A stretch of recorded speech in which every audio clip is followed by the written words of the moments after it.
Welcome back, everyone. Today's YouTube topic is chores. Chores for your children. Do your children a favor by giving them chores to do.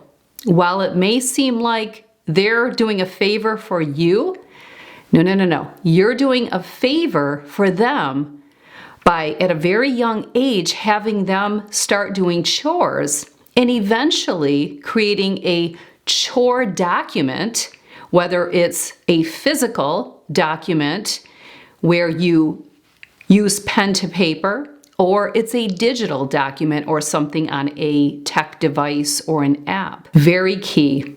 Very key. Welcome. I'm Tracy Hensel. I'm a certified professional coach and ICF credential holder.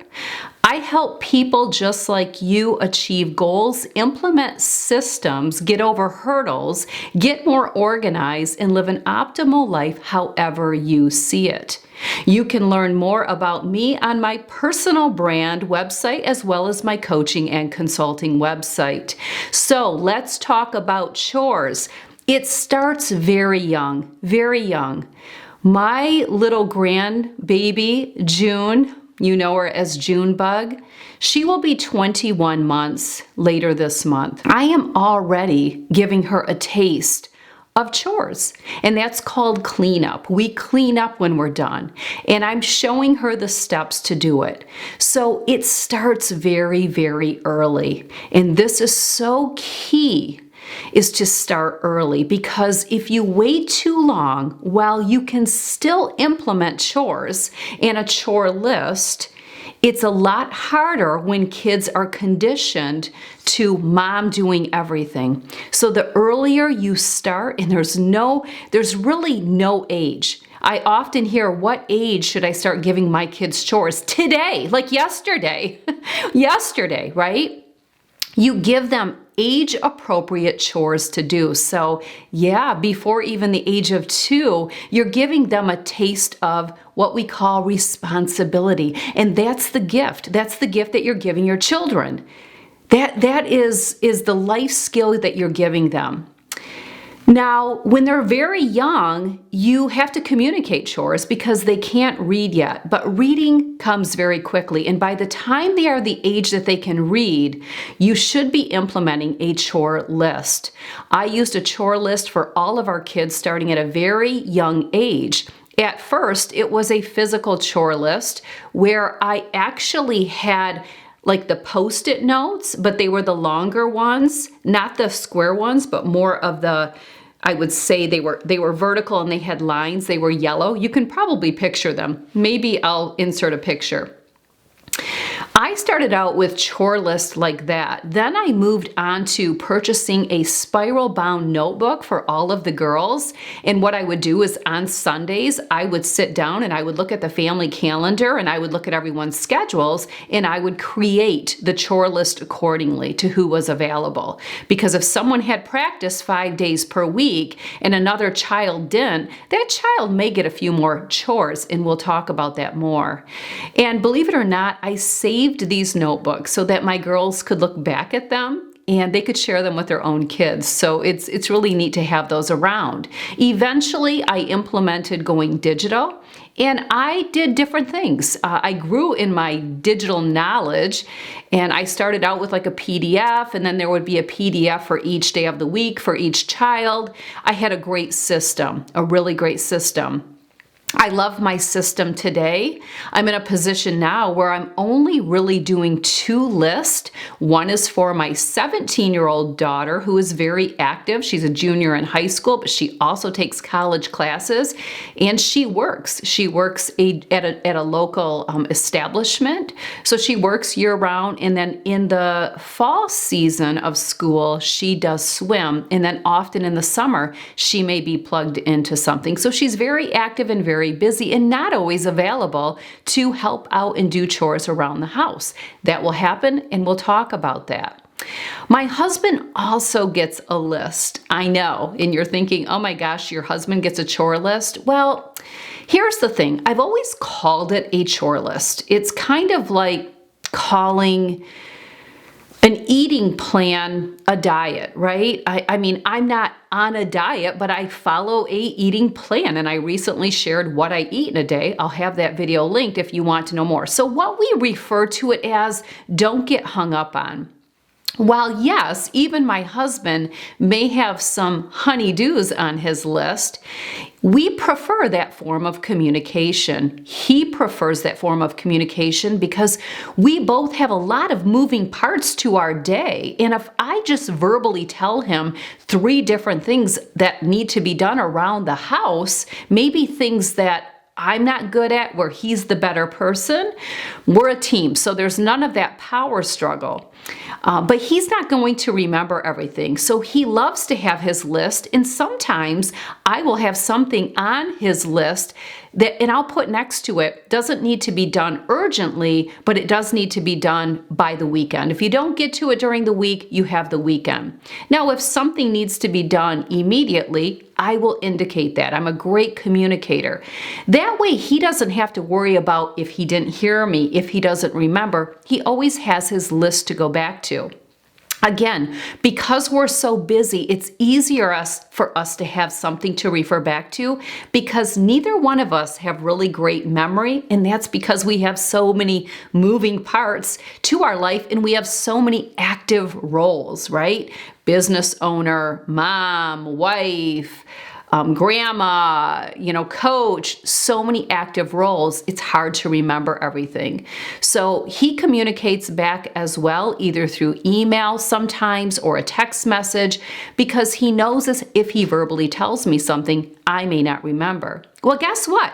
Chloe is pretty much the same, right? She has a busy schedule. She has a lot of moving parts. She is not going to remember every single thing that I share with her. Same thing, not everything is urgent.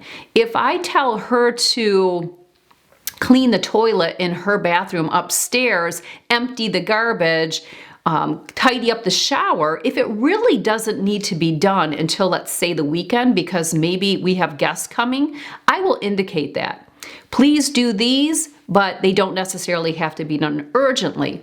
If it's unload the dishwasher, I don't even have to put anything because if it's on that list that day, she knows it needs to be done that day. So again, start kids young and start them with whatever they can do that they're capable of at their age that's safe for them. Our girls started unloading a dishwasher at a very young age, and we taught them well to know that you have to watch for sharp objects, that there will always be knives in the dishwasher. There always will be forks in the dishwasher, showing them how you prefer them to load it and how to unload it as well. The other thing to do is have documents that your children can follow when they have a bigger assignment. When our girls were growing up, cleaning their bathroom was their responsibility. And there's an order that you clean a bathroom in. You don't wash the counters and sinks before washing the mirror, because if you spray the mirror, there's going to be some of that spray that's going to end up on the vanity. So you start your way down, right? And that's what I always did. You don't do the floors before you do the mirror and the vanity, because then you would be walking on them if you did them first and now you do this. You work your way out. There was a document that Paul laminated at his place of employment where it had step by step what to do to clean the bathroom in the order that you do it in. And that laminated document stayed in a drawer in their bathroom. So when it was your week to clean the bathroom, all you had to do was pull that out and you could follow it. So anything that requires a lot of steps, have additional documents that your kids can refer back to. That way, if you put on their list, clean your bathroom, they know they can just pull that document out. You don't have to list every single thing you're looking for. Also communicate to your children what your expectations are.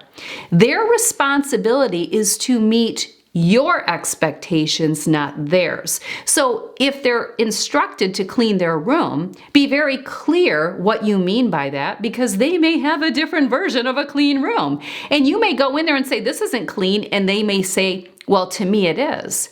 And that's right. They actually are right. They are right for them. It may be clean for them. So don't condemn them, belittle them, or talk to them in a condescending way because this is their perception or interpretation of clean. Just explain to them that while living in our home, under our roof, we're under the mortgage that we pay, you will clean your room to my expectation, not yours. But when you're out on your own, you can clean your room however you would like. And that is what we always told our children. But you have to be very clear. Just telling a child to go clean their room when they don't really know what you mean by that, that's kind of a slippery slope. Again, start out with a document until they get it down. Eventually, the kids don't even need to pull the document out. But when you have 5, you may be on a 5-week rotation, so you may not even have the opportunity to clean the bathroom until every 5 weeks. So that document can be really pivotal. Also, if you have them clean out your car. Now, if your kids are, or even if you think, well, it's my car, why should my kids clean it out? Well, guess who rides in that car? Guess who gets the privilege to ride in that car? And who puts their stuff in that car? And who may leave some items which shouldn't be happening? And that's, again, clear communication. So, again, start young. And then you build, you build, you build. At some point, create the chore list. And I'm going to share with you, we're going to walk through a chore list of Chloe's. Now, the beautiful thing about using a digital chore list is I just revise it each day. So every morning, one of the responsibilities that I have is to update Paul's list and Chloe's list for that day. Then when Paul gets home from work and Chloe gets home from school, their lists are laying out for them. Chloe, when she walks in, she goes directly, typically up to her room, and I have her chore list out sitting on the steps. So she'll walk in, she'll grab her chore list, and she'll go up to her room, probably relax on her bed and get on her phone, but she will read her chore list. If something needs to be done immediately and can't be just sometime this evening, I will indicate that. Again, I communicate that. I don't expect her to know. But if it just says unload dishwasher, restock bathroom with toilet paper, check all the bathrooms, empty the recycling, if it's just on the list like that, she knows that she has freedom and flexibility to do it at her own will throughout the night. But she also knows that I won't wake up in the morning and find that it didn't get done, right? Because she knows there will be consequences, and that's key. But if you start your children very young doing chores, you won't have to worry about them suffering any consequences, because if you implement consequences early on, you won't deal with this later on. There's no pulling teeth. There was never pulling teeth to get chores accomplished in our home, because our kids knew at a very young age, freedom by performance. Freedom by performance, and this is in more areas than one. This includes grades. This includes how we treat others, how respectful we are. Freedom by performance. You can have freedom to do whatever you want if you're performing. But we were very clear about what we meant by performing. So our kids didn't really have a lot of rules, believe it or not. People always think it was really militant in our home and boot camp. No, we really didn't have much for rules. It was just freedom by performance. You know what performance is. You perform, you can have all the freedom in the world that you would like. You can stay up as late as you'd like. But as soon as we see something slip that's not performing to how we see it, because we get to call the shots, we pull it. We pull the trigger on that. Okay, so yeah, it was a very great system in our home, and there wasn't a lot of animosity. There was no need to. We started things young. Also, don't get into and don't fall prey and don't let your kids manipulate you into, well, it's not fair. He has this, she does this. I shouldn't have to do this. Nope, it doesn't work that way. And mom and dad don't work that way either. There's responsibilities in the home. It doesn't matter if mom does it or dad does it, and it's the same for children. And if you're doing it the opposite way, it's probably going to bite you all later on in life, especially when your children become adults. So if you want them to be great adults and adult well, They have to learn these things in the home. I can't believe how many children leave the home and they don't know how to do anything. They don't know how to do laundry. They don't know how to cook. They don't know how to clean. They don't know how to use a debit card. I mean, your children at the age of 13 should be using a debit card. That's how they learn. You're phasing yourself out of a job. Phasing means you're taking backward steps and you're letting the leash out so they're on their own. Now, in our home, some kids were more busier than others. If it was soccer season and we had 2 daughters that played travel soccer, but we had another daughter that she only went to youth group 1 night per week, and she wasn't quite to the age where she was doing some of those activities that required several nights, that child may get more chores. We had 5. You still may get the dishwasher 3 times in 1 week because you're the one available. Just like mom and dad, it's whoever's available. If the dishwasher needs to be unloaded, if mom's working that night, dad unloads it, right? It's the same with the kids. It's all a team. We all work together. It takes a village to run a household. Let's walk through Chloe's chore list. So basically what happens is in the morning, I have a block. Basically, my 4 a.m. to 8 a.m. is a block. And often I have a good grip or even have Paul and Chloe's list done by 8 in the morning. But I pull up their list on Google Docs. And when it pops up, I'm going to be looking at their list from yesterday. That's what I'm going to be looking at. And you don't have to use Google. You can use something else. There's all sorts of platforms out there. But I think digital is the way to go because sometimes something on that list is going to stay. So I have their list broken into 2 categories. The first category is things that need to be done that I need them to do. Now that doesn't mean I'm sitting around doing nothing. Oh no, I've got my own list and it's huge. It's much bigger than theirs because I'm in the home. And while I work full time, because I'm in the home, I have little pockets where I can check off boxes. So I try to keep as little responsibility on them as I can. But I still need help. I can't do it all, right? It takes a village, especially when I'm running 2 businesses and I work more than full time. I work more than 40 hours per week. I work 7 days. So the beginning of the list is what I need them to do. Again, for Chloe, it could be unload dishwasher, empty the paper towels and stock the pantry. It could be emptying the recycling. It could be wash this particular mirror.